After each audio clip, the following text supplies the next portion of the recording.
En plena audiencia laboral, una niña de 7 años cruza la sala con un blazer enorme, deja su mochila en el suelo y dice al juez: «Soy la abogada de mi madre». Nadie respira. Lo que parecía imposible se transforma en algo que nadie, ni siquiera la ley, estaba preparado para enfrentar. Parte 1. El eco de tacones pequeños resonó en el pasillo de mármol del Tribunal Superior de Sevilla como el latido acelerado de un corazón nervioso. Era una mañana de abril y la luz dorada que se filtraba por los ventanales góticos iluminaba a una niña de 8 años que caminaba con determinación hacia la sala de audiencias número 3. Llevaba un blazer azul marino que le quedaba demasiado grande, prestado por su vecina doña Carmen, y una carpeta de cartón decorada con corazones dibujados a mano. «Con su permiso, señor, soy la abogada de mi madre», anunció con voz clara al magistrado, quien levantó la vista de sus documentos con expresión de absoluto desconcierto. El silencio que siguió fue tan profundo que se podía escuchar el zumbido de las luces fluorescentes. Los abogados se miraron entre sí. El secretario judicial detuvo su transcripción y en la galería del público, una mujer de 35 años, Isabel Moreno, sintió que el mundo se detenía mientras contemplaba a su hija Lucía dirigirse al estrado con la confianza de un veterano jurista. Todo había comenzado 3 meses atrás, cuando Isabel fue despedida de su trabajo como cocinera en el Colegio San Patricio, una institución privada de élite en el corazón de Sevilla. Las acusaciones fueron vagas: conducta inapropiada, incumplimiento de protocolos, incompatibilidad con el ambiente escolar. Palabras huecas que escondían una verdad mucho más siniestra. El director del colegio, Eduardo Herrera, había desarrollado un sistema perfecto de explotación laboral. Contrataba empleados de clase trabajadora, principalmente mujeres inmigrantes o madres solteras desesperadas,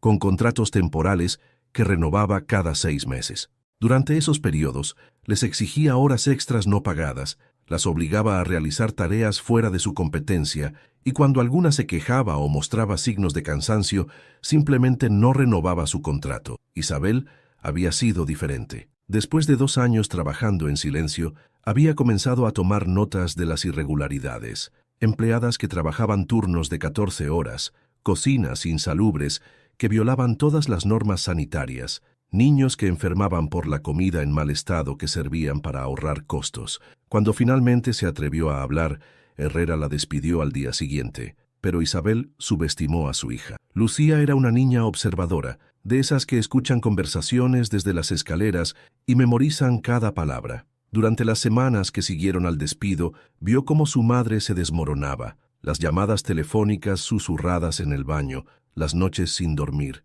la manera en que sus ojos perdían brillo cada día. El defensor público asignado al caso, un hombre exhausto con demasiados expedientes, les había explicado que tenían pocas posibilidades. «Es la palabra de usted contra la de ellos, señora Moreno, y ellos tienen recursos que nosotros no tenemos». Fue entonces cuando Lucía tomó una decisión que cambiaría todo. Durante 3 semanas, la niña desarrolló un plan que habría impresionado a cualquier estratega legal. Primero, convenció a doña Carmen, su vecina de 70 años y exprofesora de literatura, de que le enseñara términos importantes porque quería ayudar a mamá. Carmen, encantada por la curiosidad de la pequeña, comenzó a explicarle conceptos básicos de justicia, derechos laborales y procedimientos judiciales. Pero Lucía fue más allá. Comenzó a investigar por su cuenta. Se sentaba en el parque frente al colegio después de clases, observando a los empleados que salían. Cuando reconocía a alguien que había trabajado con su madre, se acercaba con la inocencia que solo una niña puede tener. «Disculpe, ¿usted conoce a mi mamá Isabel? Trabajaba en la cocina del colegio». Así fue como descubrió que María José, una auxiliar de limpieza, había sido obligada a mentir sobre las condiciones de trabajo de Isabel, que Antonio, el jardinero, había visto cómo Herrera gritaba a las empleadas, que Rosa, otra cocinera, había enfermado por trabajar con productos caducados, pero no se atrevía a denunciar por miedo a perder su empleo. La noche anterior a la audiencia, Lucía le dijo a su madre: «Mamá, mañana voy contigo al juzgado». «Lucía, corazón, eso no es lugar para niñas. Además, ya sabemos que vamos a perder». «No vamos a perder, mamá. Yo tengo pruebas». Isabel miró a su hija con una mezcla de ternura y preocupación. ¿Qué pruebas podía tener una niña de 8 años? Ahora, de pie ante el magistrado, don Alejandro Ruiz, un hombre de 50 años conocido por su rigidez, pero también por su sentido de la justicia. Lucía abrió su carpeta decorada con corazones y extrajo un fajo de papeles cuidadosamente organizados. Tenía dibujos, cartas escritas con caligrafía infantil y algo que hizo que el abogado defensor de la escuela, Ramón Vega, se incorporara bruscamente en su asiento: fotografías. Señor juez, continuó Lucía con la seriedad de una profesional, mi mamá no hizo nada malo, pero el señor del colegio sí hizo cosas malas a muchas personas. El magistrado, después de un momento de deliberación interna, decidió escuchar. En sus 30 años de carrera, había aprendido que la justicia a veces llegaba de los lugares más inesperados. Adelante, señorita, consultó sus papeles. Moreno, puede continuar. Lucía respiró profundo y comenzó a relatar su investigación con una precisión que dejó atónito a todo el tribunal. Mencionó nombres, fechas, situaciones específicas. Mostró dibujos que había hecho de las cocinas insalubres, basándose en las descripciones de su madre. Leyó testimonios que había recopilado de otros empleados, escritos en su cuaderno escolar con su letra de niña, pero con un contenido devastadoramente preciso. Pero la verdadera bomba llegó cuando extrajo un sobre arrugado de su carpeta. Y también tengo esto, dijo entregándole al juez una grabación en un viejo teléfono celular. Es del señor Herrera hablando con otro señor sobre cómo engañar a las empleadas. El silencio que siguió fue tan denso que parecía tener peso físico. Ramón Vega, el abogado defensor del colegio, se puso de pie bruscamente. Protesto, señoría, esta representación es irregular. No puede permitir que una menor... Siéntese, letrado, ordenó el magistrado con voz firme. La menor está ejerciendo su derecho a ser escuchada como testigo indirecta y, por lo que veo, tiene información relevante para el caso. Mientras se reproducía la grabación, una conversación entre Herrera y el administrador del colegio, donde discutían abiertamente sobre mantener calladas a las empleadas problemáticas, Lucía miró a su madre. Isabel tenía lágrimas en los ojos, pero por primera vez en meses eran lágrimas de esperanza. El magistrado solicitó un receso de 2 horas para revisar toda la evidencia presentada por la niña. Durante ese tiempo, algo extraordinario comenzó a suceder en los pasillos del tribunal. La historia se había filtrado. Un estudiante de Derecho que esperaba su turno para una práctica había grabado con su teléfono el momento en que Lucía entró declarándose abogada de su madre. El video de apenas 30 segundos comenzó a circular por WhatsApp entre estudiantes.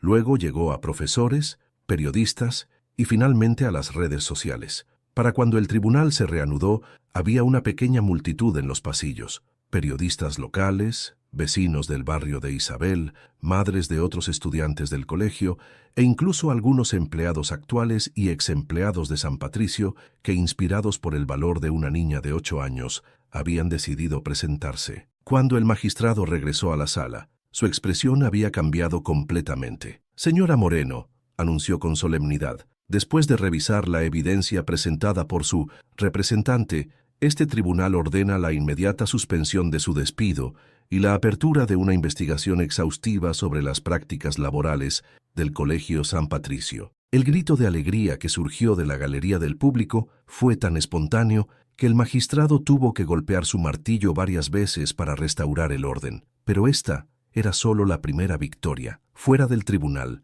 Ramón Vega hablaba por teléfono con alguien en voz baja y urgente. Eduardo Herrera, el director del colegio, había recibido ya varias llamadas de padres preocupados, y en las redes sociales, el hashtag La abogada de 8 años comenzaba a volverse viral. Lucía, ajena a la tormenta mediática que había desatado, se aferró a la mano de su madre mientras salían del tribunal. ¿Lo hice bien, mamá? Isabel se arrodilló frente a su hija, tomó su rostro entre las manos y le dijo, «Lo hiciste perfecto, mi amor, pero esto apenas está comenzando». Y tenía razón. Lo que ninguna de las dos sabía era que la pequeña investigación de Lucía había destapado algo mucho más grande que un simple caso de despido injustificado. Había expuesto la punta de un iceberg de corrupción que involucraba no solo al Colegio San Patricio, sino a una red de instituciones educativas privadas que operaban bajo el mismo sistema de explotación. Esa noche, mientras Sevilla se preparaba para dormir, 3 cosas estaban sucediendo simultáneamente. Eduardo Herrera sostenía una reunión de emergencia con otros directores de colegios privados. Un grupo de periodistas investigaba otros casos similares inspirados por la historia de Lucía, y la niña, en su pequeña habitación, escribía en su diario con su lapicero favorito: «Hoy ayudé a mamá, mañana voy a ayudar a más mamás». ¿Has sentido alguna vez que una sola persona, sin importar su edad, puede cambiar el mundo? Cuéntanos en los comentarios de qué ciudad nos estás viendo y dale like si crees que todos merecemos justicia. Y no olvides suscribirte porque esta historia apenas está comenzando. Parte 2. Los rayos del sol matutino se filtraban por las persianas de la pequeña habitación de Lucía cuando el sonido insistente del teléfono la despertó. Eran las 6:30 de la mañana del sábado y su madre ya estaba levantada hablando en susurros desde la cocina. Sí, entiendo. No hemos hablado con ningún periodista. ¿Cómo que está en el periódico? Lucía se deslizó silenciosamente por el pasillo hasta llegar a la cocina, donde encontró a su madre con el cabello alborotado y una expresión de pánico en el rostro. Sobre la mesa había 3 periódicos diferentes y en todos aparecía su fotografía saliendo del tribunal el día anterior. La abogada más joven de España, titulaba el Correo de Andalucía. Niña de 8 años destapa escándalo educativo, proclamaba el Diario de Sevilla. Pero el que más impactó a Isabel fue el titular del ABC, la pequeña defensora que puso en jaque al sistema. «Mamá, ¿qué pasa?», preguntó Lucía frotándose los ojos. Isabel colgó el teléfono y se arrodilló frente a su hija, tomando sus pequeñas manos entre las suyas. «Corazón, parece que lo que hiciste ayer fue muy importante. Toda la ciudad está hablando de ti. ¿Eso es malo? No, mi amor, pero significa que van a pasar cosas que no esperábamos». Como si fuera una premonición, el timbre de la casa comenzó a sonar insistentemente. Luego golpes en la puerta, voces desde la calle gritando el nombre de Lucía. Isabel se acercó a la ventana y lo que vio la dejó sin aliento. Había al menos 20 personas en la acera, algunos con cámaras, otros con carteles, varios con flores y juguetes para Lucía. «Señora Moreno, Canal Sur, ¿podríamos hablar con usted? Lucía, eres nuestra heroína. Queremos conocer a la pequeña abogada». En ese momento, doña Carmen apareció en la puerta trasera, jadeando después de haber saltado la pequeña valla que separaba sus patios. «Isabel, hija, esto se está saliendo de control. Tienes que salir de aquí por unas horas». Fue doña Carmen quien las llevó por la puerta trasera hasta su propio coche, evitando a la multitud que se había congregado en la entrada principal. Mientras conducía por las calles empedradas del barrio de Triana, Isabel recibía llamada tras llamada. Abogados ofreciendo sus servicios gratuitos, productores de televisión queriendo hacer un documental, políticos prometiendo apoyo, e incluso una editorial interesada en publicar las memorias de la abogada más joven de España. Pero no todas las llamadas eran de apoyo. «Señora Moreno», había dicho una voz grave y amenazante la noche anterior, «sería conveniente que usted y su hija mantuvieran un perfil bajo. Hay personas importantes que no están contentas con el escándalo que han causado». Isabel no le había contado a Lucía sobre esa llamada, pero no había podido dormir en toda la noche. Mientras tanto, en una elegante oficina del centro de Sevilla, Eduardo Herrera sostenía una reunión de crisis con 5 directores de otros colegios privados prestigiosos de la ciudad. La mesa de caoba reflejaba los rostros tensos de hombres acostumbrados a controlar situaciones, que ahora se enfrentaban a algo completamente inesperado. Una niña de 8 años había expuesto públicamente sus métodos. «La situación está contenida por ahora», decía Ramón Vega, el abogado que había representado al colegio el día anterior. «Pero si esto escala, si más empleados se atreven a hablar, entonces nos aseguramos de que no hablen», interrumpió Herrera con frialdad. «Tenemos contratos de confidencialidad con la mayoría, y los que no, bueno, siempre necesitan sus empleos». «Eduardo, estás hablando de intimidación. Eso podría traernos problemas legales aún mayores. ¿Problemas mayores que una niña exponiendo nuestros métodos en televisión nacional? Porque eso es lo que va a pasar si no actuamos ahora». Lo que Herrera no sabía era que en ese mismo momento, a apenas 3 kilómetros de distancia, otra reunión estaba teniendo lugar. En el pequeño apartamento de María José, la auxiliar de limpieza que había mentido sobre las condiciones de Isabel, se habían congregado 6 exempleados de diferentes colegios privados de la ciudad. El valor de Lucía había encendido algo en ellos. «Yo también tuve que mentir», decía Rosa, la ex cocinera.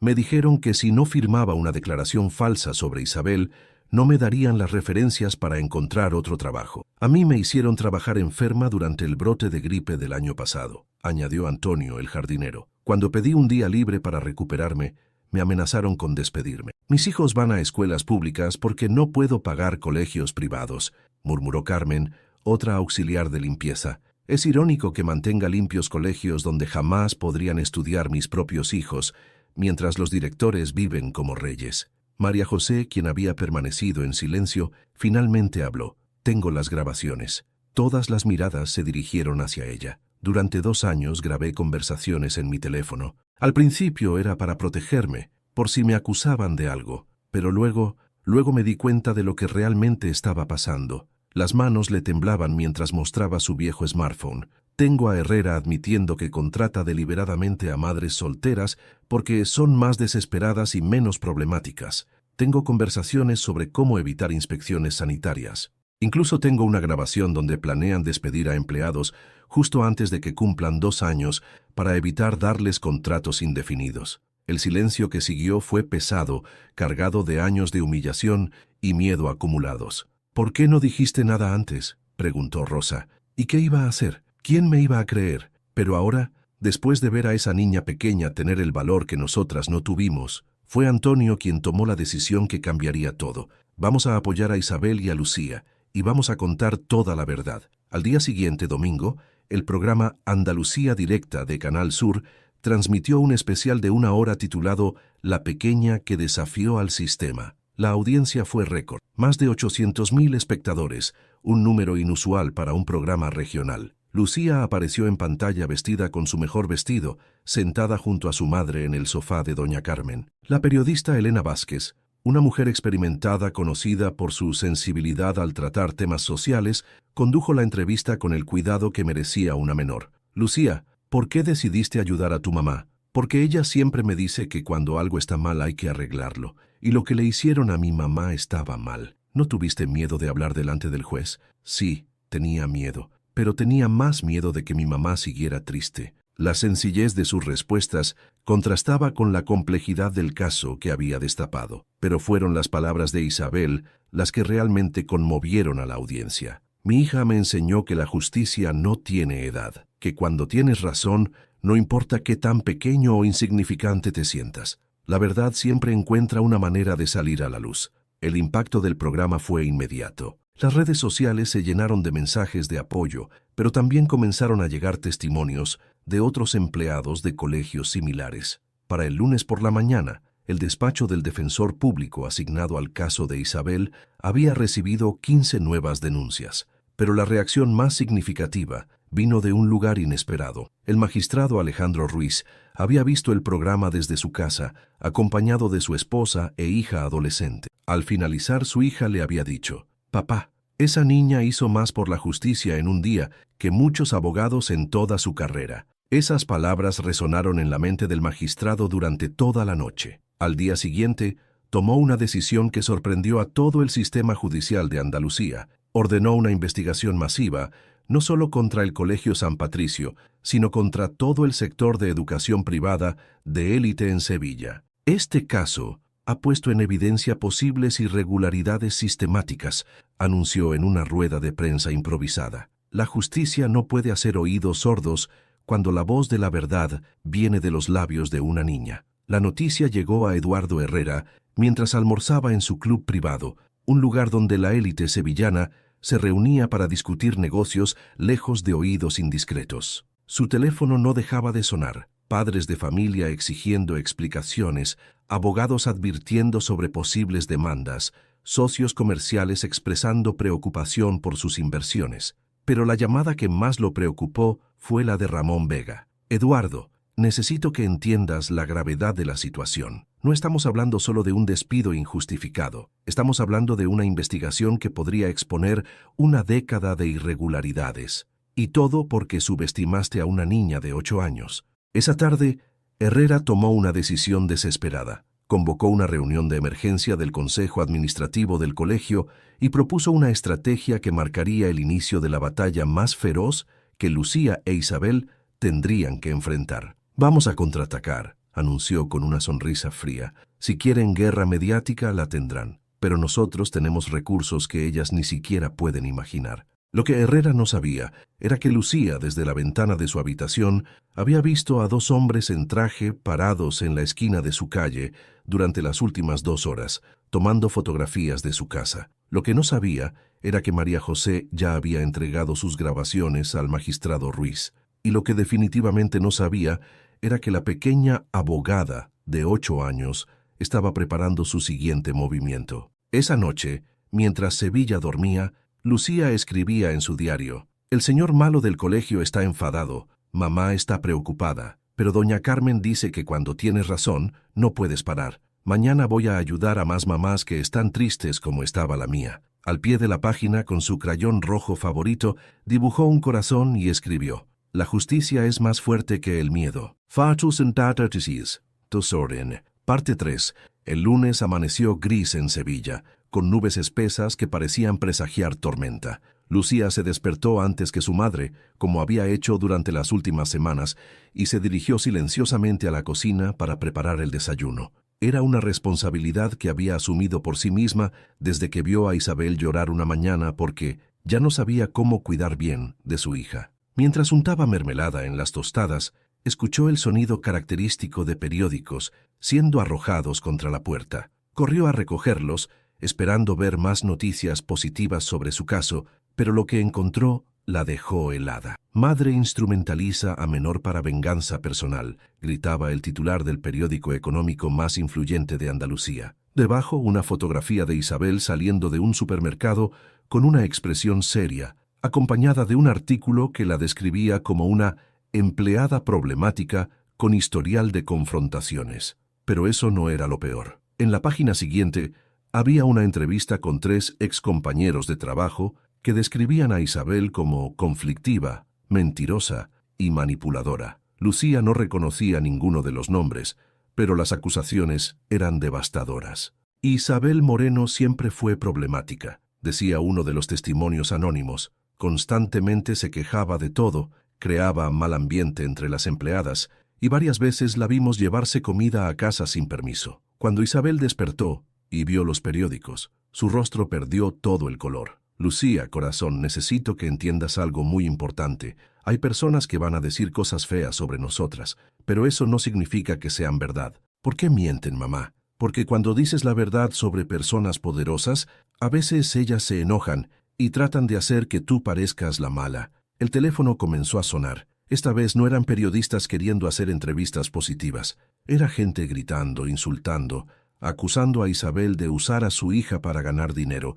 y amenazando con enseñarle una lección. La estrategia de Eduardo Herrera estaba funcionando. Durante el fin de semana, había contratado a una de las firmas de relaciones públicas más prestigiosas de Madrid, especializada en gestión de crisis reputacionales. Su plan era simple, pero efectivo: desacreditar a Isabel como madre y empleada, presentar a Lucía como una niña manipulada y redirigir la atención mediática hacia supuestas irregularidades en la investigación judicial. Ramón Vega había coordinado la campaña con precisión militar. 3 exempleados del colegio, despedidos años atrás por diversos motivos, pero que necesitaban dinero, habían sido contactados y convencidos de dar testimonios negativos sobre Isabel a cambio de una compensación económica. Una agencia de detectives privados había investigado el historial financiero de la familia Moreno, buscando cualquier irregularidad que pudiera ser magnificada. Pero el golpe maestro había sido contactar a varios medios de comunicación conservadores con una narrativa cuidadosamente construida. Isabel Moreno era una madre irresponsable que había entrenado a su hija para representar un papel en una estratagema diseñada para obtener dinero fácil a través de una demanda laboral. «Es una historia emotiva», había explicado Vega a un periodista aliado, «pero cuando la examinas de cerca, ¿realmente crees que una niña de 8 años podría haber recopilado toda esa evidencia por sí sola? Obviamente, está siendo manipulada». Para el martes, la narrativa había cambiado completamente en varios medios. Programas de radio conservadores debatían sobre la instrumentalización de menores con fines lucrativos. Columnistas de opinión escribían artículos sobre padres que sacrifican la infancia de sus hijos por dinero. Incluso aparecieron expertos en psicología infantil advirtiendo sobre el daño psicológico que la exposición mediática podría causar a Lucía. La presión era inmensa, pero fue cuando llegó la primera amenaza seria que Isabel comprendió la verdadera dimensión de lo que enfrentaban. El miércoles por la mañana, mientras acompañaba a Lucía a la escuela, dos hombres se acercaron a ellas en la calle. «Señora Moreno», dijo uno de ellos, un individuo corpulento con traje barato, «mi cliente querría hablar con usted». «¿Qué cliente? ¿Quiénes son ustedes?» «Digamos que representamos intereses que se verían beneficiados si usted decidiera retirar su demanda y mantener a su hija alejada de los medios». «No sé de qué están hablando. Por favor, déjenos pasar». El segundo hombre, más alto y con una sonrisa desagradable, se interpuso en su camino. «Mi jefe es un hombre generoso, señora Moreno. Está dispuesto a ofrecerle una compensación significativa para que esta situación desaparezca discretamente. Y si no acepto, bueno, sería una lástima que algo le pasara a su bonita niña. Los accidentes ocurren, especialmente cuando los padres no son lo suficientemente cuidadosos». Lucía, que había permanecido en silencio aferrada a la mano de su madre, levantó la vista hacia el hombre que las amenazaba. «Mi mamá no es mala», dijo con voz firme, «y ustedes son los hombres que han estado vigilando nuestra casa. Los he visto desde mi ventana». La precisión de la observación de la niña sorprendió a los hombres. El más alto se agachó hasta quedar a la altura de Lucía. «Eres muy lista, pequeña, demasiado lista para tu propio bien». Fue en ese momento cuando apareció doña Carmen, caminando hacia ellos con una bolsa de compras. «Isabel, ¿qué pasa aquí? ¿Quiénes son estos señores?». Los hombres se miraron entre sí, evaluando la situación. La presencia de un testigo no estaba en sus planes. «No pasa nada, abuela», dijo el más corpulento con sarcasmo. «Solo teníamos una conversación amistosa con la señora Moreno». «Pues parece que ya terminaron de conversar», respondió doña Carmen con firmeza, posicionándose entre los hombres y la familia. «Así que será mejor que se vayan». Después de que los hombres se alejaran, Isabel temblaba visiblemente. «Carmen, esto se está volviendo peligroso. No puedo poner en riesgo a Lucía». «Isabel, hija, ¿tú crees que esos hombres aparecieron porque tu caso no es importante? Al contrario, aparecieron porque tu caso es tan importante que alguien está dispuesto a pagar mucho dinero para silenciarte». Esa tarde, doña Carmen hizo algo que cambiaría completamente el rumbo de los acontecimientos. Llamó a su sobrino Miguel, un periodista de investigación que trabajaba para El País en Madrid. «Miguel, necesito que vengas a Sevilla inmediatamente. Tengo una historia que va a interesarte». Miguel Hernández tenía 35 años, una reputación sólida en periodismo de investigación y una particular aversión hacia los abusadores de poder. Cuando su tía le contó por teléfono sobre las amenazas a Isabel y Lucía, tomó el primer tren desde Madrid. «Tía, esto va mucho más allá de un simple caso laboral», dijo después de escuchar toda la historia. «Esto es una red de corrupción sistemática y alguien está muy asustado como para recurrir a amenazas físicas». Miguel pasó los siguientes 2 días investigando discretamente. Utilizó sus contactos en el sistema judicial, habló con empleados actuales y exempleados de varios colegios privados y comenzó a trazar conexiones que ni siquiera Isabel había imaginado. Lo que descubrió lo dejó atónito. Eduardo Herrera no era simplemente el director de un colegio corrupto, era el centro de una red que conectaba 6 instituciones educativas privadas en Andalucía, todas operando bajo el mismo sistema de explotación laboral. Más importante aún, estas instituciones tenían contratos millonarios con la Junta de Andalucía para programas educativos especiales, contratos que se renovaban año tras año sin procesos de licitación transparentes. «Isabel», le dijo Miguel el viernes por la tarde, mostrándole documentos que había obtenido a través de solicitudes de información pública.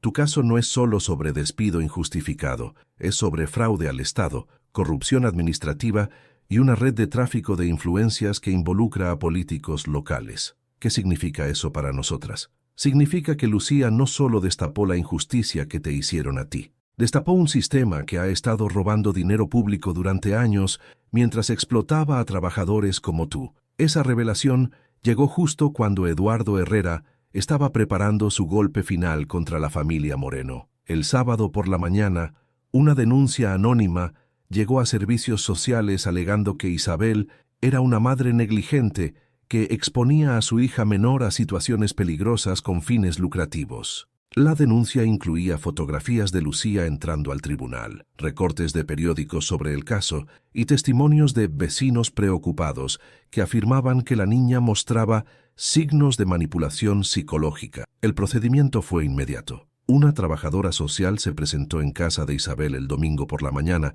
con una orden para evaluar las condiciones de vida de Lucía y determinar si era necesario tomar medidas de protección. Señora Moreno, he venido porque hemos recibido informes preocupantes sobre el bienestar de su hija. Isabel sintió que el mundo se desplomaba bajo sus pies. ¿Qué informes? ¿Quién ha dicho qué? No puedo revelar las fuentes, pero necesito hacerle algunas preguntas y evaluar las condiciones del hogar. Lucía, que había estado jugando en su habitación, apareció en la sala con curiosidad. ¿Quién es la señora, mamá? Hola, Lucía. Soy Carmen, pero no la doña Carmen que conoces. Trabajo ayudando a niños y vine a hablar contigo. Durante la siguiente hora, la trabajadora social hizo preguntas que fueron como puñaladas para Isabel. Lucía había faltado a clases por culpa del caso judicial. Había mostrado signos de estrés o comportamiento anormal. Isabel la había presionado para mentir o exagerar sobre las condiciones del colegio, pero fue Lucía quien, con su honestidad característica,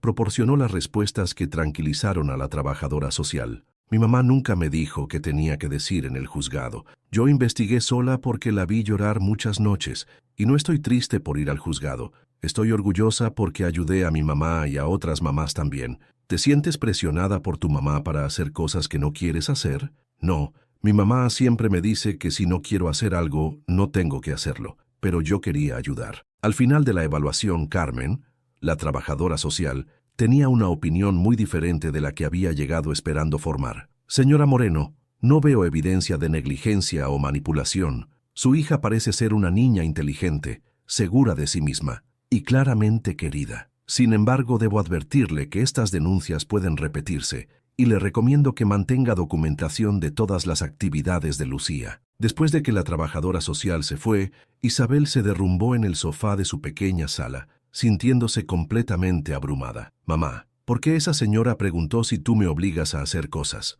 preguntó Lucía, acurrucándose junto a ella. «Porque hay personas que quieren separarnos, corazón, quieren que dejemos de luchar por la justicia. ¿Van a lograrlo?». Isabel miró a su hija, esta pequeña guerrera de 8 años, que había mostrado más valor que muchos adultos que conocía. «No, mi amor, no van a lograrlo». Pero incluso mientras decía esas palabras, Isabel sabía que estaban entrando en la fase más peligrosa de su batalla. Eduardo Herrera había mostrado que estaba dispuesto a usar cualquier táctica, sin importar cuán baja fuera, y ella era solo una mujer trabajadora con una hija pequeña, enfrentándose a un sistema diseñado para proteger a los poderosos. Lo que Isabel no sabía era que, mientras ella luchaba contra el desaliento, fuerzas aliadas se estaban movilizando en su favor. Miguel había publicado su investigación preliminar en El País, con el titular «La red oculta detrás del caso de la pequeña abogada». El artículo detallaba las conexiones entre los colegios privados, los contratos públicos sospechosos y el patrón de explotación laboral que se repetía en múltiples instituciones. La Fiscalía Anticorrupción de Andalucía había abierto una investigación oficial basada en el reportaje de Miguel. Y algo aún más importante, empleados de los 6 colegios involucrados en la red habían comenzado a contactar a abogados laborales, inspirados por el valor de Isabel y Lucía. Pero quizás lo más significativo era lo que estaba pasando en las calles de Sevilla. Una madre llamada Rosa, cuya hija había estudiado en el Colegio San Patricio, organizó una reunión en su casa el domingo por la tarde. Invitó a otras madres que habían tenido experiencias similares con colegios privados de élite. 20 mujeres aparecieron, cada una con su propia historia de trabajadores maltratados, servicios sobrepagados y un sistema educativo que parecía diseñado más para enriquecer a los administradores que para educar a los niños. «Esa niña pequeña hizo lo que ninguna de nosotras se atrevió a hacer», dijo Rosa. «Plantó cara al sistema y ahora es nuestro turno de apoyarla». Al final de la reunión, habían decidido formar la Asociación de Madres por la Transparencia Educativa, con el objetivo de investigar y denunciar irregularidades en instituciones educativas privadas.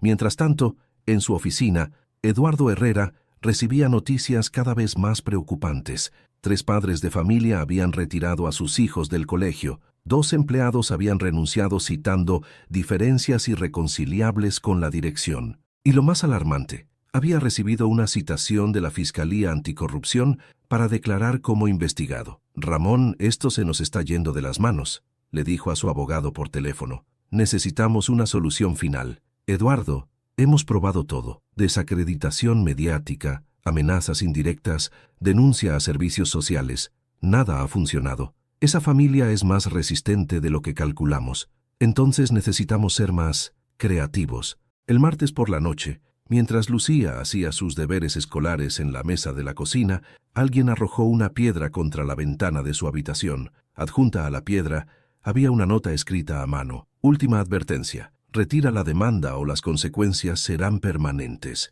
Isabel encontró la nota mientras recogía los cristales rotos y por primera vez desde que todo había comenzado, consideró seriamente la posibilidad de rendirse. Pero cuando vio a Lucía, concentrada en sus matemáticas como si nada hubiera pasado, recordó las palabras de su hija el primer día en el tribunal. Con su permiso, señor, soy la abogada de mi madre. Si una niña de 8 años podía tener el valor de enfrentar a un sistema corrupto, ¿cómo podía ella, su madre, considerar la rendición? Esa noche, Isabel tomó una decisión que definiría no solo su futuro, sino el de muchas otras familias trabajadoras en Sevilla. Llamó a Miguel, el periodista. Quiero contar toda la historia, los contratos corruptos, las amenazas, todo, pero con una condición. Quiero que Lucía aparezca en la entrevista. Quiero que vean que no es una niña manipulada. Es una niña valiente que decidió luchar por la justicia. Isabel, ¿estás segura? Después de esto no habrá vuelta atrás.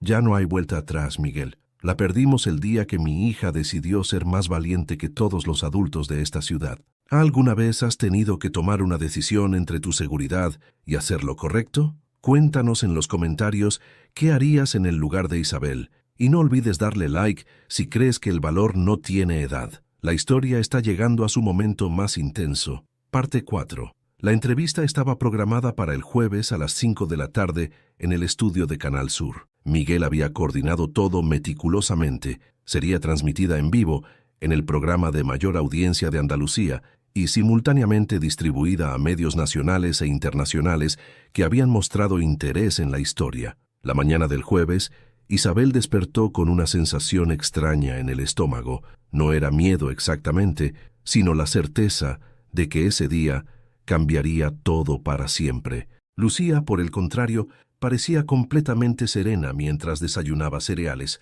y repasaba mentalmente las cosas que quería decir. «Mamá, ¿tú crees que el señor Herrera va a ver la entrevista?» «Seguramente, corazón. Bien, quiero que sepa que no tengo miedo de él». A las 3 de la tarde, Miguel llegó para acompañarlas al estudio. Traía noticias frescas que había obtenido esa misma mañana. «Isabel, necesitas saber algo antes de la entrevista. La investigación de la Fiscalía ha descubierto que los contratos entre los colegios de Herrera y la Junta de Andalucía suman más de 12 millones de euros en los últimos 5 años, y hay evidencia de que al menos 4 millones fueron desviados a cuentas personales. ¿Qué significa eso? Significa que Lucía no solo destapó explotación laboral, destapó una red de corrupción que ha robado millones de euros del dinero público destinado a educación. En el estudio de televisión, Elena Vázquez, la periodista que conduciría la entrevista, se reunió brevemente con Isabel y Lucía antes de salir al aire. «Lucía,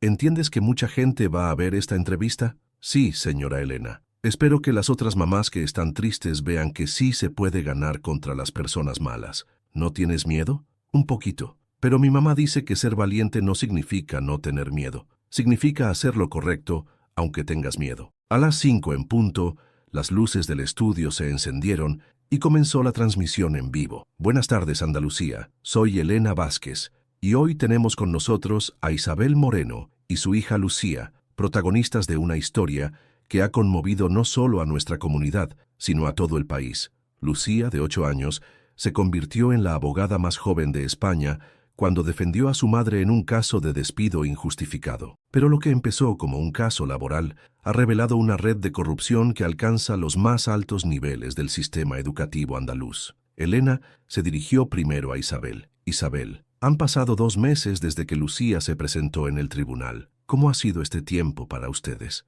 «Ha sido intenso», respondió Isabel con honestidad. «Pensé que habíamos sufrido lo peor cuando me despidieron injustamente, pero lo que vino después Las amenazas, los intentos de separarnos, la campaña para hacerme parecer una mala madre, eso fue mucho más difícil que perder el trabajo. Lucía, ¿tú entiendes por qué algunas personas han dicho cosas malas sobre ti y tu mamá? Lucía reflexionó un momento antes de responder, con esa seriedad que la caracterizaba. Sí, creo que sí. Cuando los niños en el colegio hacen algo malo y los descubres, a veces se enojan contigo en lugar de admitir que hicieron algo malo. Los adultos malos son iguales que los niños malos, pero con más dinero. La simplicidad de la respuesta arrancó una sonrisa involuntaria a Elena. Isabel, hemos recibido documentos que muestran que el caso de su despido es solo la punta del iceberg. ¿Puede explicarnos qué más han descubierto? Isabel respiró profundo antes de responder. Elena, cuando Lucía comenzó su investigación, pensé que se trataba solo de limpiar mi nombre y recuperar mi trabajo. Pero lo que hemos descubierto es que hay una red de colegios privados que no solo explotan a sus empleados, sino que han estado robando millones de euros del dinero público destinado a educación. ¿Puede ser más específica? Los contratos que estos colegios tienen con la administración pública están inflados artificialmente. Cobran por servicios que no prestan, por empleados que no existen, por materiales que nunca compran. Y mientras tanto, obligan a trabajadores como yo a trabajar en condiciones deplorables por salarios de miseria. Elena se dirigió entonces a Lucía. Lucía, cuando decidiste ayudar a tu mamá, ¿sabías que ibas a descubrir algo tan grande? No, señora Elena. Yo solo quería que mi mamá dejara de llorar por las noches, pero cuando empecé a hablar con otras personas, me di cuenta de que muchas mamás estaban llorando por las mismas cosas, y eso no estaba bien. ¿Qué has aprendido de toda esta experiencia? Lucía se quedó pensativa por un momento, y luego respondió con una madurez que impresionó a todos en el estudio. He aprendido que los adultos a veces tienen miedo de decir la verdad porque piensan que son muy pequeños para cambiar las cosas. Pero yo soy pequeña de verdad y pude cambiar cosas, así que creo que ser pequeño no es una excusa. En ese momento, Elena recibió una nota de su productor. Su expresión cambió ligeramente. Isabel, Lucía, acabamos de recibir información de que Eduardo Herrera, el director del Colegio San Patricio, ha sido detenido esta tarde por la Policía Nacional en relación con los delitos de corrupción, apropiación indebida y fraude a la administración pública. El silencio en el estudio fue total durante unos segundos. Isabel tomó la mano de Lucía, quien mantuvo su compostura con una tranquilidad sorprendente. ¿Cómo se sienten al saber esta noticia?, preguntó Elena. Aliviadas, respondió Isabel, pero también tristes por todas las familias que fueron perjudicadas durante años mientras este sistema funcionaba en silencio. ¿Y tú, Lucía? Me siento bien porque ahora otras mamás no van a llorar como lloraba mi mamá, pero también espero que el señor Herrera aprenda a ser una persona más buena. La entrevista continuó durante 40 minutos más, tiempo durante el cual Isabel proporcionó detalles específicos sobre las irregularidades que había presenciado, y Lucía demostró una y otra vez que lejos de ser una niña manipulada, era una pequeña persona con una comprensión notable de la justicia y la moralidad. Pero el momento más emotivo llegó cuando Elena les preguntó sobre el futuro. Isabel, ¿qué van a hacer ahora? Vamos a seguir adelante. Yo voy a recuperar mi trabajo, porque el tribunal ya ha ordenado mi reintegración. Pero más importante que eso, vamos a asegurarnos de que esto no vuelva a pasar a otras familias. ¿Cómo? Vamos a trabajar con las autoridades para crear un sistema de supervisión transparente en los colegios privados que reciben dinero público, y vamos a ayudar a otras familias trabajadoras que han sido víctimas de este tipo de abusos. ¿Y tú, Lucía, qué quieres ser cuando seas grande? Lucía sonrió por primera vez en toda la entrevista. Antes quería ser doctora, pero ahora creo que quiero ser directora de escuela, pero una directora buena, que trate bien a los empleados y que use el dinero para ayudar a los niños a aprender, no para comprarse cosas caras. Mientras la entrevista se transmitía en vivo, varias cosas estaban sucediendo simultáneamente en Sevilla. En una comisaría del centro de la ciudad, Eduardo Herrera prestaba declaración ante la Policía Nacional. Su arrogancia inicial había dado paso a una cooperación nerviosa cuando se dio cuenta de la cantidad de evidencia que tenían en su contra. Las grabaciones de María José, los documentos recopilados por Miguel y los testimonios de más de 20 ex-empleados habían construido un caso sólido contra él. En el despacho del fiscal anticorrupción se preparaban las acusaciones formales no solo contra Herrera, sino contra 5 directores más y 3 funcionarios de la administración pública que habían facilitado los contratos fraudulentos. En los hogares de decenas de familias trabajadoras, mujeres como Isabel veían la entrevista con lágrimas en los ojos, sintiéndose por primera vez en años validadas y esperanzadas. Pero quizás la reacción más significativa se produjo en los despachos oficiales de la Junta de Andalucía. El consejero de Educación convocó una reunión de emergencia para esa misma noche, donde se tomaría la decisión de implementar inmediatamente un nuevo sistema de supervisión y transparencia para todos los centros educativos privados que recibieran fondos públicos. Cuando la entrevista terminó, Isabel y Lucía fueron recibidas en el estudio por un grupo de periodistas, abogados y representantes de organizaciones sociales que querían ofrecerles apoyo, pero fue una mujer mayor, elegantemente vestida, quien más las sorprendió. Señora Moreno, soy Carmen Vázquez, presidenta de la Asociación Andaluza de Mujeres Empresarias. Queremos ofrecerle un trabajo como coordinadora de nuestro nuevo programa de apoyo a trabajadoras víctimas de abuso laboral. ¿Perdón? Su experiencia, su valor y su conocimiento de primera mano sobre estos problemas la convierten en la persona ideal para ayudar a otras mujeres en situaciones similares. El salario es el triple de lo que ganaba en el colegio y tendría autonomía completa para desarrollar el programa. Isabel miró a Lucía, quien asintió con entusiasmo. ¿Eso significa que vas a ayudar a más mamás, mamá? Sí, corazón, vamos a ayudar a muchas más mamás. Esa noche, mientras Sevilla procesaba todo lo que había pasado en un solo día, doña Carmen preparó una cena especial en su casa para celebrar. Isabel, Lucía, Miguel y varios vecinos que habían apoyado a la familia durante los meses más difíciles se reunieron alrededor de la mesa. «Quiero hacer un brindis», dijo doña Carmen levantando su copa, «por Lucía, que nos enseñó que el valor no tiene edad, por Isabel, que nos demostró que una madre puede mover montañas por la justicia, y por todos nosotros,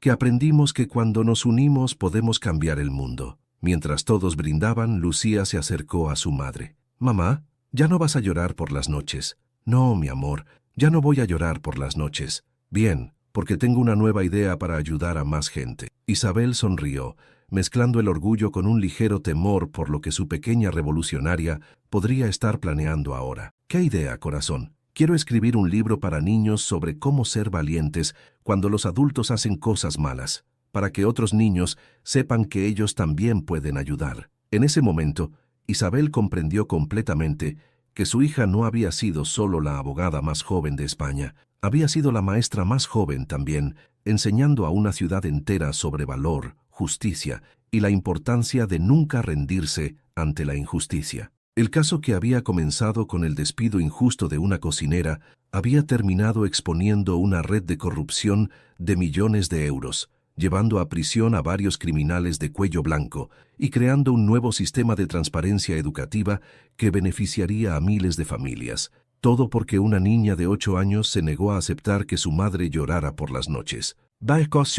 Su parte 5. 6 meses después de la detención de Eduardo Herrera, Sevilla había cambiado de maneras que nadie podría haber imaginado. El caso de la pequeña abogada había generado ondas que se extendían mucho más allá de los tribunales y las aulas, transformando la manera en que la ciudad entendía la justicia, el valor y el poder de la voz individual. Isabel comenzó su nuevo trabajo como coordinadora del programa de apoyo a trabajadoras víctimas de abuso laboral un lunes de octubre. Su oficina estaba ubicada en un edificio histórico del centro de Sevilla, con ventanas que daban a la catedral y una vista que cada mañana le recordaba lo lejos que había llegado desde aquellos días de desesperanza. En su primer día, encontró sobre su escritorio 15 expedientes de mujeres que habían solicitado ayuda después de ver su historia en televisión. Casos de explotación laboral, despidos injustificados, acoso en el trabajo y situaciones que resonaban dolorosamente con su propia experiencia. «Buenos días, soy Rocío Martín», se presentó una mujer joven con ojos nerviosos. «Vi su entrevista en televisión y, bueno, necesito ayuda». Rocío trabajaba como camarera en un restaurante de lujo donde le exigían turnos de 14 horas, le pagaban menos del salario mínimo y la habían amenazado con despedirla si se quejaba. Su historia era tan familiar que Isabel sintió un déjà vu. «Rocío, ¿tienes alguna prueba de estas irregularidades? Tengo fotos de los horarios, algunos mensajes de WhatsApp del jefe y dudó un momento. Tengo miedo. Yo también tenía miedo, le respondió Isabel con honestidad. Pero mi hija me enseñó algo importante. El miedo es natural, pero no puede ser más fuerte que la necesidad de justicia. Durante los siguientes meses, Isabel ayudó a más de 50 mujeres a presentar denuncias laborales. Su enfoque era integral, no solo proporcionaba apoyo legal, sino también acompañamiento psicológico y, cuando era necesario, ayuda para encontrar nuevos empleos en empresas que habían sido verificadas por su programa. Pero el verdadero cambio sistémico estaba ocurriendo en otro nivel. La investigación judicial había revelado que la red de corrupción educativa se extendía a 12 colegios privados en toda Andalucía. Los fondos desviados sumaban más de 20 millones de euros, dinero que había sido robado de programas destinados a mejorar la educación pública. Las detenciones continuaron durante meses. Directores, administradores, funcionarios públicos e intermediarios que habían facilitado el esquema. Eduardo Herrera fue condenado a 8 años de prisión y la devolución completa de los fondos apropiados. En su declaración final ante el tribunal, había dicho algo que resonó en toda la prensa. Subestimé el poder de la honestidad de una niña. Ese fue mi error más grande, pero quizás el cambio más significativo fue la implementación del Protocolo Lucía, un nuevo sistema de supervisión y transparencia para todas las instituciones educativas que recibían fondos públicos en Andalucía. El protocolo incluía auditorías sorpresa mensuales, un sistema anónimo de denuncias para empleados, la participación obligatoria de representantes de padres de familia en las juntas administrativas y la publicación trimestral de todos los gastos e ingresos de cada institución. Queremos asegurar que nunca más una trabajadora tenga que depender del valor de su hija pequeña para obtener justicia, había declarado el consejero de Educación durante la presentación oficial del protocolo. Para Lucía, estos cambios sistémicos eran importantes, pero su atención estaba enfocada en algo más personal, su libro. Con la ayuda de una editorial local especializada en literatura infantil, Lucía había comenzado a escribir El valor de la pequeña verdad, un libro ilustrado dirigido a niños de su edad sobre cómo reconocer las injusticias y encontrar maneras apropiadas de ayudar. No quiero que otros niños piensen que tienen que hacer lo que yo hice, le explicó Lucía a la ilustradora durante una de sus sesiones de trabajo. Cada niño puede ayudar de manera diferente, pero todos pueden ayudar de alguna manera. El libro incluía historias de niños que ayudaban a sus familias de distintas formas, reportando bullying en la escuela, ayudando a vecinos mayores, cuidando el medio ambiente o simplemente siendo honestos cuando veían algo que estaba mal. Un sábado por la mañana, mientras Lucía trabajaba en las ilustraciones finales de su libro, recibió una visita inesperada. María José, la ex empleada cuyas grabaciones habían sido cruciales para el caso, apareció en su casa con su hija de 10 años. Lucía, quería que conocieras a mi hija, Ana. Ella también quiere ayudar a otras personas, y pensé que ustedes podrían ser amigas. Ana era una niña tímida pero determinada que había comenzado un proyecto en su escuela para recoger útiles escolares para niños de familias con dificultades económicas. Mi mamá me contó que tú ayudaste a muchas mamás, le dijo Ana a Lucía. Yo quiero ayudar también, pero no sé cómo hablar en los tribunales. No tienes que hablar en tribunales, le respondió Lucía con una sonrisa. Hay muchas maneras de ayudar. Lo importante es que cuando veas algo que está mal, no te quedes callada. Esa tarde, las dos niñas se sentaron en el patio de Doña Carmen, planificando formas en que los niños de su edad podrían identificar y reportar situaciones injustas en sus escuelas y comunidades. Podríamos hacer una especie de club, sugirió Ana. Sí, el Club de los Defensores Pequeños, respondió Lucía entusiasmada. Lo que comenzó como una conversación entre dos niñas se convirtió, en las siguientes semanas, en algo mucho más grande. Otros niños del barrio se interesaron en el proyecto, luego niños de otras escuelas, y finalmente padres de familia que querían apoyar la iniciativa. Para diciembre, el Club de los Defensores Pequeños tenía más de 100 miembros en toda Sevilla, coordinados por una red de padres voluntarios y supervisados por psicólogos infantiles que se aseguraban de que las actividades fueran apropiadas para la edad. Los niños del club organizaron campañas de concientización sobre bullying, programas de ayuda para compañeros con dificultades académicas y proyectos comunitarios para ayudar a familias necesitadas. pero lo más importante era que habían creado un espacio donde los niños se sentían empoderados para hablar cuando algo no estaba bien. Un día, un niño de 9 años del club reportó que su maestra estaba golpeando a los estudiantes. Otro niño de 10 años denunció que el director de su escuela estaba pidiendo dinero extra a los padres para servicios que debían ser gratuitos. Una niña de 8 años alertó sobre un adulto que se comportaba de manera inapropiada en el parque cerca de su casa. En cada caso, los adultos responsables del club se aseguraron de que las denuncias fueran manejadas apropiadamente por las autoridades correspondientes, manteniendo siempre la seguridad y el bienestar de los niños como prioridad máxima. Lo que Lucía ha creado va más allá de un caso judicial, comentó el magistrado Alejandro Ruiz en una entrevista con un periódico nacional. Ha creado una cultura donde los niños entienden que tienen voz y que esa voz importa. Es una lección de civismo que muchos adultos deberíamos aprender. Para Isabel, ver el impacto que su hija había tenido en la comunidad era simultáneamente motivo de orgullo inmenso y de preocupación maternal. A veces me pregunto si no ha crecido demasiado rápido, le confesó a doña Carmen una tarde mientras tomaban café. Isabel, hija, todos los niños crecen, pero no todos crecen hacia la bondad como lo ha hecho Lucía. Eso es un regalo. ¿No te preocupa que toda esta atención la afecte negativamente? ¿La has visto últimamente? Sigue siendo una niña normal, juega, se ríe, hace berrinches cuando no quiere hacer la tarea, pero además de eso, sabe que puede hacer una diferencia en el mundo. Eso no es una carga, Isabel, eso es un superpoder. Y tenía razón. Lucía había mantenido su esencia infantil intacta, seguía coleccionando stickers, le encantaban las películas de Disney y se emocionaba con las mismas cosas que cualquier niña de su edad, pero había añadido a su personalidad una dimensión de responsabilidad social que la hacía única. Un martes por la tarde, mientras Isabel trabajaba en su oficina, recibió una llamada que la sorprendió completamente. «Señora Moreno, soy Elena Ruiz del gabinete del presidente de la Junta de Andalucía. El presidente querría reunirse con usted y su hija para entregarles un reconocimiento oficial por su contribución a la transparencia educativa en nuestra comunidad». ¿Un reconocimiento oficial? Sí, señora. Van a recibir la Medalla al Mérito Ciudadano de Andalucía. Es el reconocimiento más alto que otorga la comunidad autónoma a ciudadanos que han hecho contribuciones excepcionales al bienestar social. Cuando Isabel le contó a Lucía sobre el reconocimiento, la reacción de su hija fue típicamente práctica. ¿Tengo que hacer un discurso? Probablemente tendrás que decir unas palabras. Está bien, ya sé qué voy a decir. ¿Qué vas a decir? Que esto no es solo por nosotras.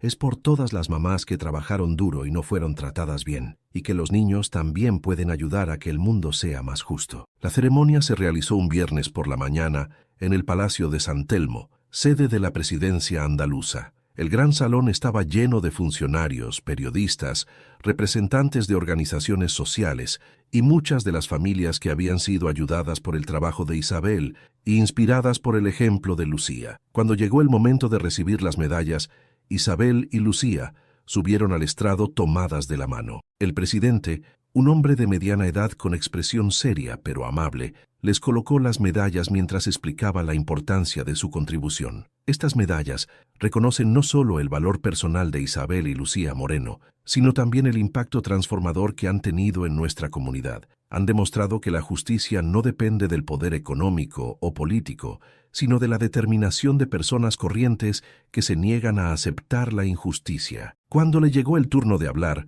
Lucía se acercó al micrófono con la confianza que había desarrollado durante meses de experiencia hablando en público. Señor presidente, señoras y señores, muchas gracias por esta medalla, pero quiero que sepan que yo no hice nada especial. Solo hice lo que cualquier niña haría si viera a su mamá llorar por las noches. Una pequeña risa recorrió el auditorio ante la honestidad de la niña. Lo que sí quiero decir es que he aprendido algo muy importante durante estos meses. Los adultos a veces piensan que los problemas son demasiado grandes para ser resueltos, pero ningún problema es demasiado grande si muchas personas trabajan juntas para resolverlo. Hizo una pausa, mirando hacia el público donde vio a doña Carmen, a Miguel el periodista, a María José, a Ana y otros niños del Club de los Defensores Pequeños, y a decenas de mujeres que habían sido ayudadas por el programa de su madre.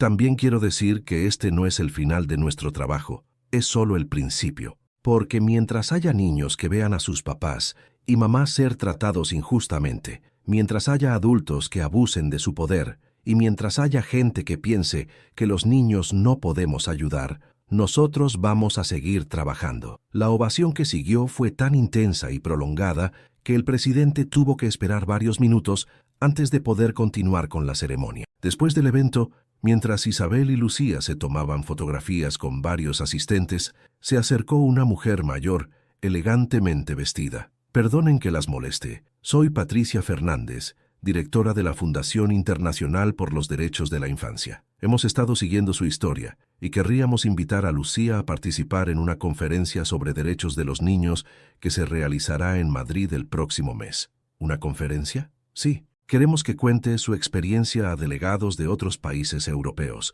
Creemos que su historia puede inspirar cambios similares en otros lugares.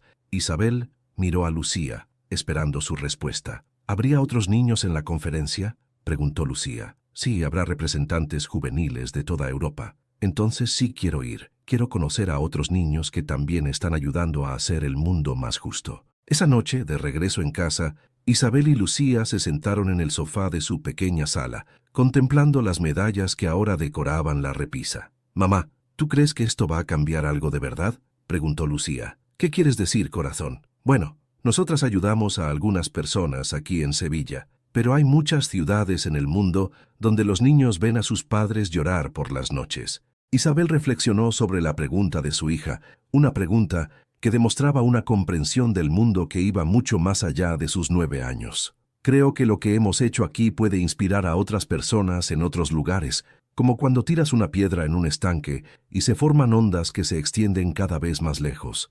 Nosotras somos la piedra. Tú eres la piedra, mi amor. Yo solo soy el agua que te ayudó a llegar al lugar correcto». Lucía sonrió y se acurrucó contra su madre. «Mamá, ¿puedo preguntarte algo?». «Por supuesto. ¿Tú estás orgullosa de mí?». Isabel sintió que se le llenaban los ojos de lágrimas, pero eran lágrimas de alegría pura. «Lucía, corazón, no hay palabras en ningún idioma para describir lo orgullosa que estoy de ti. Pero más que orgullosa estoy agradecida. ¿Agradecida por qué? Por ser tu madre. Por haber tenido la suerte de criar a una niña que ve la injusticia y decide actuar, que ve el dolor y decide ayudar, que ve un sistema corrupto y decide cambiarlo. Tú me has enseñado más sobre valor y justicia de lo que yo jamás podría enseñarte a ti». Esa noche, Lucía escribió en su diario como había hecho cada día desde que comenzó toda la aventura. «Hoy recibimos medallas muy bonitas, pero lo que más me gustó fue ver a todas las personas que conocimos durante estos meses. Doña Carmen, que me enseñó palabras importantes. Miguel, que escribió nuestra historia para que más gente la conociera. María José, que fue valiente al final. Ana y todos los niños del club, que me enseñaron que no soy la única niña que quiere ayudar. Mamá me preguntó si estoy cansada de todo esto, pero no estoy cansada. Estoy emocionada, porque ahora sé que cuando trabajamos juntos podemos cambiar cosas que parecían imposibles de cambiar. Mañana voy a seguir trabajando en mi libro. Y el próximo mes voy a Madrid a conocer a otros niños de diferentes países.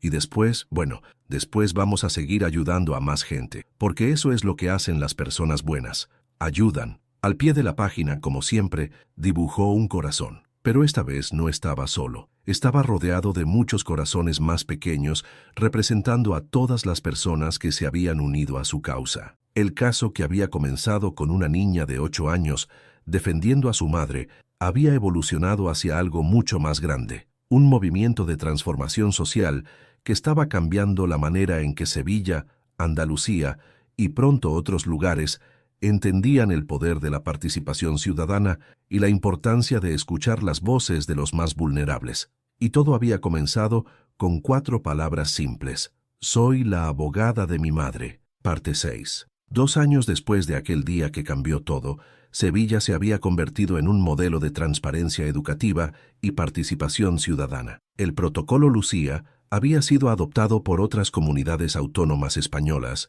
y delegaciones de países europeos visitaban regularmente la ciudad para estudiar su implementación. Lucía, ahora de 10 años, había presentado su historia en conferencias en Madrid, Barcelona, París y Roma. Su libro El valor de la pequeña verdad había sido traducido a 6 idiomas y usado en programas educativos sobre derechos civiles en escuelas de toda Europa. Pero para ella, el cambio más significativo no era su fama creciente, sino algo mucho más personal. Ya no era la única niña que creía que los pequeños podían cambiar el mundo.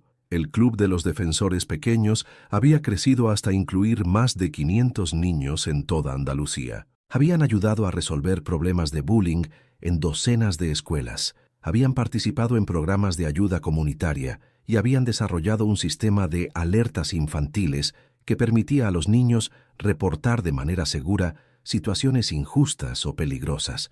Ana, la hija de María José, que se había convertido en la mejor amiga de Lucía, había desarrollado un programa especial para ayudar a niños cuyos padres perdían sus empleos por denunciar irregularidades laborales. El programa incluía apoyo emocional, ayuda con tareas escolares y actividades recreativas para mantener a los niños activos mientras sus familias resolvían sus situaciones. Los adultos a veces se olvidan de que cuando los papás tienen problemas, los niños también sufren, explicaba Ana en una presentación que hizo en su escuela. Nosotros podemos ayudar a otros niños a no sentirse solos durante los momentos difíciles.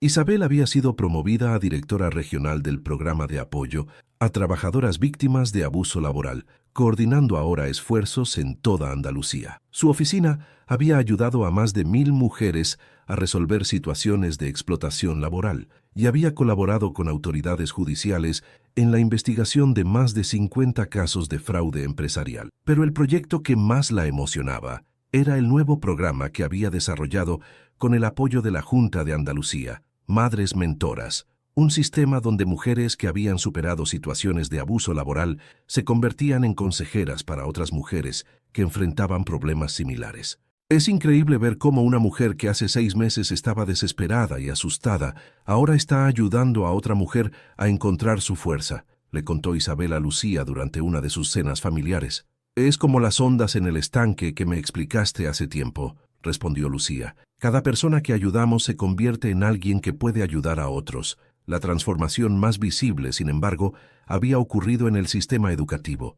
Los 12 colegios que habían sido parte de la red de corrupción habían sido intervenidos y reformados completamente. Nuevas administraciones, nuevos sistemas de transparencia y nuevos protocolos para el trato de empleados habían transformado instituciones que antes explotaban a trabajadores en modelos de buenas prácticas laborales.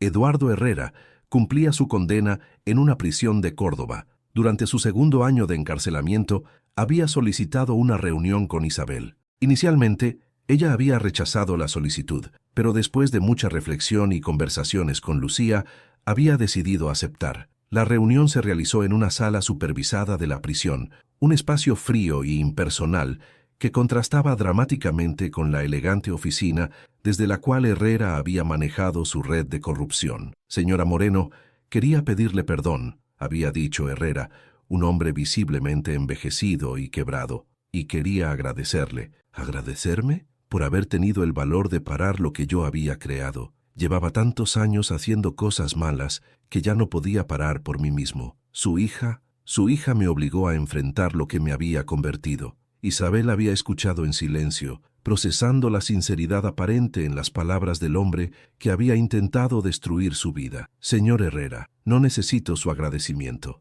pero sí necesito saber que comprende el daño que causó a tantas familias. Lo comprendo. Y he estado usando mi tiempo aquí para escribir todo lo que sé sobre redes similares en otras partes de España. Espero que esta información pueda ayudar a evitar que otros hagan lo que yo hice. Cuando Isabel le contó a Lucía sobre la reunión, su hija había reflexionado profundamente antes de responder. ¿Tú crees que él realmente está arrepentido, mamá? No lo sé, corazón, pero creo que está tratando de hacer algo bueno por primera vez en muchos años. Entonces, espero que lo logre. Porque también es mejor para el mundo si las personas malas se convierten en personas buenas. Esa perspectiva, esa capacidad de ver la humanidad incluso en aquellos que habían causado daño, era una de las cualidades que más impresionaba a todos los que conocían a Lucía. En marzo de ese año, Lucía recibió una invitación que la emocionó más que cualquier reconocimiento oficial. La Universidad de Sevilla la había invitado a dar una conferencia magistral en la Facultad de Derecho como parte de su programa anual sobre nuevas perspectivas en justicia social. El auditorio principal de la facultad estaba completamente lleno. Estudiantes de derecho, profesores universitarios, abogados en ejercicio, magistrados y activistas sociales se habían congregado para escuchar a la niña de 10 años que había transformado el concepto de participación ciudadana en Andalucía. Lucía subió al pódium vestida con su mejor vestido azul marino, el mismo color del blazer que había usado aquel primer día en el tribunal. Su presencia era serena pero poderosa, la presencia de alguien que había aprendido a hablar con autoridad moral sin perder su humildad natural. Buenos días. Mi nombre es Lucía Moreno y hace 2 años me presenté en un tribunal diciendo que era la abogada de mi madre. Hoy quiero hablarles sobre lo que he aprendido desde entonces sobre la justicia, el valor y la responsabilidad que todos tenemos de cuidarnos unos a otros. Durante los siguientes 45 minutos, Lucía desarrolló ideas que asombraron por su profundidad y madurez. Habló sobre cómo la justicia no era solo responsabilidad de abogados y jueces, sino de cada ciudadano que se negaba a permanecer callado ante la injusticia. Explicó cómo su experiencia le había enseñado que el sistema legal funcionaba mejor cuando las personas comunes se atrevían a participar en él. Muchos adultos me preguntan si no tuve miedo cuando decidí ayudar a mi madre. Por supuesto que tuve miedo, pero aprendí que el valor no es la ausencia de miedo. El valor es decidir que hay algo más importante que el miedo. También habló sobre la importancia de crear sistemas que permitieran a las voces más vulnerables ser escuchadas. Durante mucho tiempo, las personas como mi madre, trabajadoras sin conexiones poderosas, sin dinero para abogados caros, no tenían manera de luchar contra los abusos. Nosotros cambiamos eso, pero no podemos ser las únicas. Cada comunidad necesita crear maneras para que las personas más débiles puedan defenderse. Pero la parte de su discurso que más impactó al auditorio fue cuando habló sobre el futuro. Yo no voy a ser niña para siempre. Dentro de algunos años voy a ser una adulta. Y espero que para entonces ustedes, los futuros abogados, hayan creado un sistema de justicia donde ningún niño tenga que hacer lo que yo hice, donde ninguna madre tenga que depender del valor de su hija pequeña para obtener justicia, donde el sistema funcione tan bien que proteja a todos, especialmente a los que más lo necesitan. La ovación que siguió duró varios minutos. Varios profesores tenían lágrimas en los ojos. Estudiantes se pusieron de pie no solo para aplaudir, sino para expresar respeto hacia alguien que, a pesar de ser menor que ellos, había demostrado una comprensión de la justicia que muchos tardaban años en desarrollar. Durante la sesión de preguntas que siguió, un estudiante de 5º año le preguntó: Lucía, ¿qué consejo le darías a los futuros abogados que estamos aquí? Lucía reflexionó un momento antes de responder. Nunca olviden que el derecho existe para proteger a las personas, no para enriquecerse o ganar poder. Y recuerden que las personas que más necesitan su ayuda son a menudo las que menos pueden pagarla. Si se convierten en abogados pero solo ayudan a gente rica, entonces no están siendo verdaderos abogados. Después de la conferencia, el decano de la facultad se acercó a Lucía con una propuesta sorprendente. Lucía, el claustro de profesores ha decidido ofrecerte algo que nunca antes habíamos ofrecido. Queremos nombrarte profesora honoraria de justicia social de nuestra facultad. No significaría responsabilidades académicas, pero sí te daría una plataforma oficial para continuar tu trabajo educativo. ¿Eso significa que podría ayudar a enseñar a los estudiantes? Significa que siempre tendrías un lugar aquí para compartir tus perspectivas sobre justicia y participación ciudadana. Lucía aceptó el nombramiento, convirtiéndose en la profesora honoraria más joven en la historia de la Universidad de Sevilla. Esa noche, durante la celebración familiar en casa de doña Carmen, Isabel observó a su hija interactuar con los invitados, periodistas, abogados, activistas, estudiantes universitarios y niños del Club de los Defensores Pequeños, con la misma naturalidad y respeto hacia todos. ¿En qué piensas?, le preguntó doña Carmen, notando la expresión contemplativa de Isabel. Pienso en lo lejos que hemos llegado desde aquel día cuando me despidieron del colegio. Y pienso en lo lejos que Lucía puede llegar si continúa por este camino. ¿Te preocupa que toda esta atención la afecte? A veces, pero cuando la veo así, señaló hacia Lucía, que estaba explicando pacientemente a un grupo de niños pequeños cómo funcionaba el sistema judicial. Me doy cuenta de que esto no es algo que le pasó a ella, esto es algo que ella es. ¿Qué quieres decir? Lucía no se convirtió en una activista por la justicia porque nuestro caso se hizo famoso. Nuestro caso se hizo famoso porque ella ya era una activista por la justicia. Solo estaba esperando la oportunidad de demostrarlo. Más tarde esa noche, cuando todos los invitados se habían ido y la casa había vuelto a la tranquilidad, Lucía se sentó a escribir en su diario, como había hecho religiosamente durante los últimos 2 años. Hoy di mi primera conferencia en una universidad. Fue emocionante, pero también un poco extraño hablar a tantos adultos que saben mucho más que yo sobre leyes. Pero me di cuenta de algo importante. Yo sé cosas que ellos no saben, no porque sea más inteligente, sino porque he vivido cosas que ellos no han vivido. He visto cómo es ser pequeña y tener que luchar contra personas poderosas. He visto cómo es cuando el sistema no funciona para gente como mi mamá. Eso no me hace mejor que ellos, pero sí me da una perspectiva diferente. Y creo que cuando juntamos perspectivas diferentes, podemos encontrar mejores soluciones. Algunos estudiantes me preguntaron si quiero ser abogada cuando sea grande. Todavía no estoy segura, pero sí sé que quiero seguir ayudando a que el mundo sea más justo, sin importar cuál sea mi trabajo oficial, porque he aprendido que ser un defensor de la justicia no es un trabajo, es una manera de vivir. Al final de la página, dibujó su corazón característico. Pero ahora el corazón estaba rodeado no solo de otros corazones, sino de símbolos que representaban todo lo que había aprendido. Una balanza de la justicia, una casa, representando la importancia de la familia, una escuela, representando la educación, y muchas figuras de personas pequeñas tomadas de la mano, representando la comunidad. En la esquina inferior de la página, escribió una frase que se había convertido en su lema personal. La justicia no tiene edad,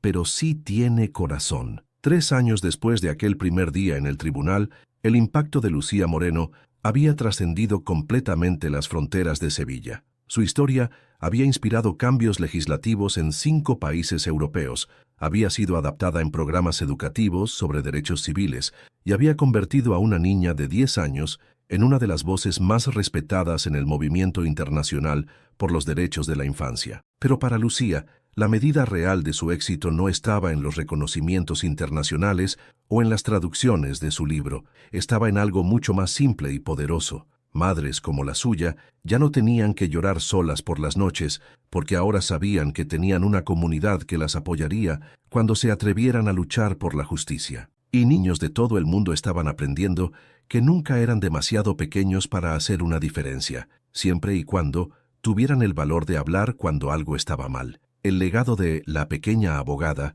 no era solo un caso legal ganado o un sistema educativo reformado, era la prueba viviente de que la justicia, cuando es defendida con valor y amor, no tiene límites de edad, clase social o poder económico. Era la demostración de que a veces las voces más poderosas para cambiar el mundo vienen en los paquetes más pequeños, pero con los corazones más grandes. Y así termina la historia de Lucía, la niña que se negó a aceptar que su madre llorara por las noches, y que al hacerlo le enseñó a una ciudad entera que la justicia no es un privilegio de los poderosos, sino un derecho de todos. ¿Qué te ha parecido esta historia? ¿Conoces a alguien que, como Lucía, haya tenido el valor de luchar contra la injusticia? Cuéntanos en los comentarios de qué ciudad nos estás viendo, comparte esta historia si crees que otros necesitan escucharla y suscríbete a nuestro canal para más historias que inspiran, porque todos tenemos a una pequeña Lucía dentro de nosotros,